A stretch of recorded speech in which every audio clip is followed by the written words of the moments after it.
The Winter Olympics of 2014 are now history. Let's check in with Jim Ryan, ABC News correspondent, who has been in Sochi for almost a month now. Are you ready to come home, Jim? Are your bags packed there, Jim? They're getting there. They're getting pretty. You can hear the noise of things being torn down around me. The whole workspace is being ripped up and packed into boxes and put onto crates and gotten out of here. Oh, man. All right. Well, I'm glad you're still with us. We can give a little recap. Of course, let's talk about the sports. First of all, I think the big upsetting news for U.S. hockey fans was that loss to Canada on Friday. But I've heard people say that this is one of the best hockey games that they have ever seen. Is that sort of the consensus? It really was good.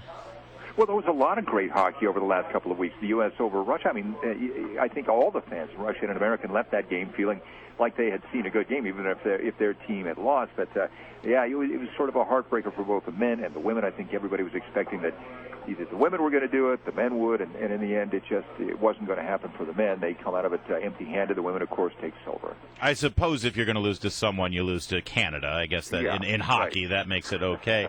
And then what else sort of grabbed everybody's attention over the weekend in terms of these final premier events? Well, with the bobsled, I think there was some hope also that the U.S. men would come out of this bobsled event. We had some pretty good teams out there, and eventually they came out with the bronze. Johnny Quinn, who tore down his own bathroom door when he got here, was not among them, unfortunately. Was one of the other teams, but still we got bronze there. The overall medal count ended with Russia in the lead at 33, U.S. in second place with 28. The bronze medal count also, rather the gold medal count also went to Russia. They had 13 in the end. So, I mean, they pulled ahead right there in the last weekend.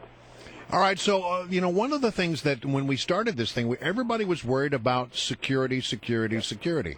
In the grand scheme of things, it turned out to be something not to be concerned about. Was security that good, or did we just get lucky?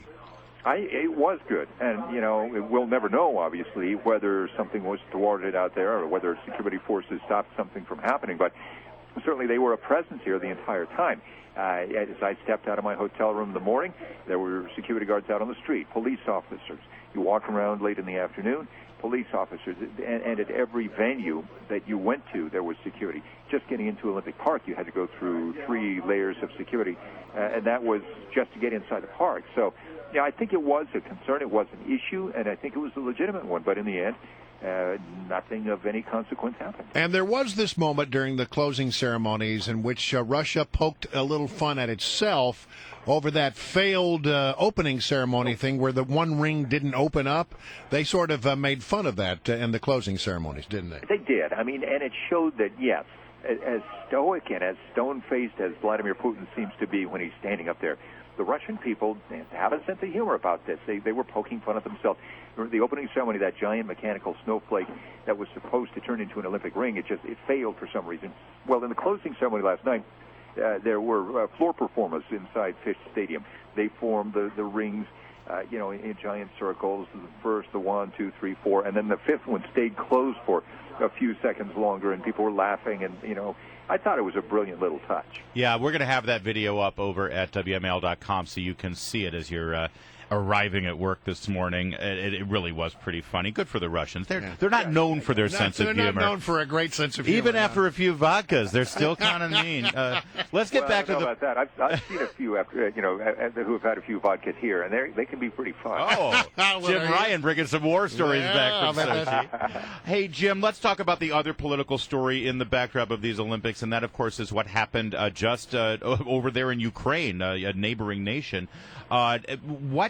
What was the sense there as what we basically saw the Ukrainian government fall apart and the protesters take over as the president tried to flee the nation? What was the buzz around town, and was this seen as sort of an embarrassment for Vladimir Putin? I think it could have turned out that way if it had gotten much worse, and it was bad enough as it was. But if things had escalated, right now things are starting to calm down there, and maybe that takes some of the pain out of that for Vladimir Putin. But yeah, that could have been a major political crisis, and certainly overshadowed these games with those things happening. And maybe in some people's eyes it should have, but I think that sort of stayed in the background of this whole thing, and lucky for Putin. Jim, I didn't see the closing ceremony. Were the Ukrainian athletes involved, and did they do anything, or by this time have they all gone home to sort of be with their loved ones? Well, most of them had, but a few were still here, and there was no open protest. There was no wearing of armbands or anything. The organizers had said that wouldn't be allowed anyway. But it was sort of a mixed reaction there. But I know some of them had, in fact, gone home. All right, and finally, I know that it's a very sad thing when you all have to say goodbye. You all have lived with each other, all the media, all the reporters. What was Bob Costas in tears, or was it just his eyes still looking all bloodshot? You tell me. I don't know.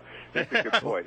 What will be your most lasting memory, do you think? When you're there on the front lines, what is the thing that you will carry away from these Olympics? I think from the Olympics themselves, watching during the opening ceremony, looking down and seeing the entire park spread out there, the cauldron lit and the fireworks going off over Fish Stadium. But on a quieter note, just walking through, over in Adler, the town of Adler, there's a market there, and it's where the Russians do their shopping. It has nothing to do with the Olympics, has nothing to do with tourism. It's where the Russians do their shopping. And walking through there and just speaking with people and seeing what they see and smelling those aromas of the spices, that I think was really an amazing thing. Would you go back to Sochi, Jim Ryan? Sure. Yeah? Absolutely. It's on your list to come back as a return. Bring the family. I think so. Yeah, cool. I would do that. And have you already gotten the word? Are you heading down to Rio for the next Olympics? Or are you gonna... Fingers crossed, man. That's going to be a bit of a party. All right. Jim Ryan, it's been really great having you every morning all through the Olympics, and really appreciate all of the great insight you bring for our show. Thanks a lot, Jim. It's really been a pleasure. Jim Ryan, ABC News, his final report from the Olympic Games in Sochi.